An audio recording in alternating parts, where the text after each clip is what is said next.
মাঝি ভাই নৌকা চালায় আর দুরূদ পড়ে গুনগুনায়া। ওই নদীর মাঝে একটা মাছ মনোযোগ সহকারে ওই মাঝি ভাইয়ের দুরূদের আওয়াজ শুনতেছে।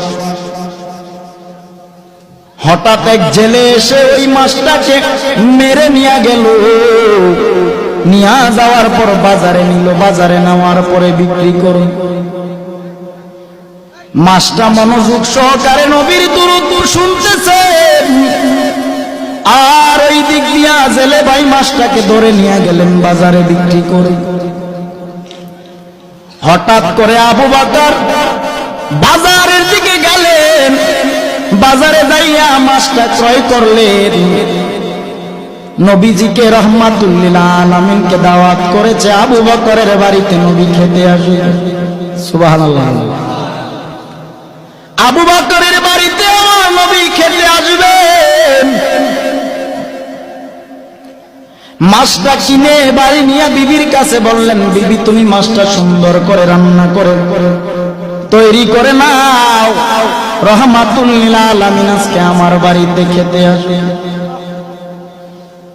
বিবি মাছটাকে কেটে রান্না করার জন্য কড়াইয়ের মধ্যে যখন রাখলেন, পাতিলার মধ্যে যখন রাখলেন, চুলায় আগুন জ্বালায়। এরে বাবা, চুলার আগুন বারবার নিভে যায়। আবু বকর চিন্তা করে দেখলেন মাছটাকে রান্না করার জন্য রেডি করে আগুন নিভে যায়, চুলায় আগুন জ্বলেন। নবীকে দাওয়াত করেছি, নবী খাবে, কিন্তু মাছ রান্না করতে না পারলে নবী খাবে কিভাবে? আবু বকর নবীকে দাওয়াত করলেন, রাহমাতুল লিল আলামিন চলেন একটু আমার বাড়িতে যাবেন। নবী গেলেন। যাওয়ার পর আবু বকর সম্পূর্ণ ঘটনাটা খুলে বললেন, নবী মাছ ক্রয় করলাম, বিবিকে দিলাম, কেটে রান্না বসাবে, চুলায় যতবার আগুন দেয় আগুন নিভে যায়।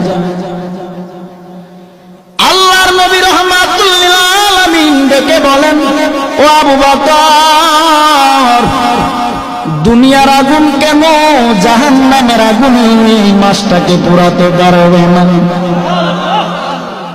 বলে কেন? নবী আমার ডেকে বলেন, আবু বকর,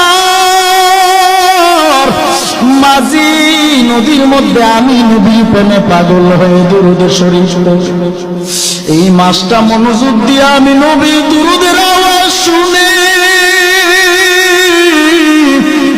আমি নবীর বড় পাগল। ওই মাছটাকে তুমি এনে কেটেছো, রান্না করার জন্য নিয়ে আসছো। দুনিয়ার আগুন কেন জাহান্নামের আগুন যদি এই মাছের গায়ে লাগানো হয়, এই দুনিয়ার আগুন না জাহান্নামের আগুন এই মাছটাকে পুরা সম্ভব না।